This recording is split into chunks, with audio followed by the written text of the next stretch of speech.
All right, let's go. So, no mirroring, and then this has vertical mirroring, but you'll see that the pattern for the capper graphic is inverted, but the capper graphic also needs to end up down here. We need to basically flip this entire construction vertically if all of the bits in the mirroring flags are set to mirror on the y-axis, and that's not what's happening.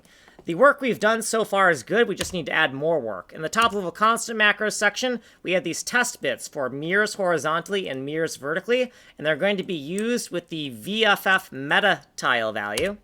In ArtGirl Shader 7, within the main function, we have some promoted variables. VFF is promoted, DIM was promoted on the first day. I just created it in this video, 329.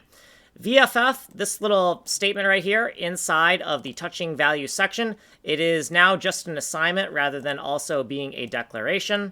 Down here, we've created this new section, discrete internal mirrored. We have wrapped these testing bits in a U32 constructor, assigned them to these macros right here, and then the discrete internal mirrored is going to be assigned directly to the discrete internal local. If the mirroring bit is on for X, we're going to flip on the X-axis. If the mirroring bit is on the Y, we're going to flip on the Y-axis. Then instead of using DIL everywhere, from this point forward, we're going to use DIM. So if we scroll down here, we can see we use DIM here in the capper graphics section rather than DIL, and that's how we're getting the inversion of this graphic right here. But this graphic does need to be down here. We just need to do some more work and more videos to get that to happen. Some tags, what we did previously, footnotes, and then what we did in this video. If you want a longer explanation, you'll have to go here. We don't have time here. You are here. You can get the source code here. You can email me here. Like, subscribe, and send money in the mail.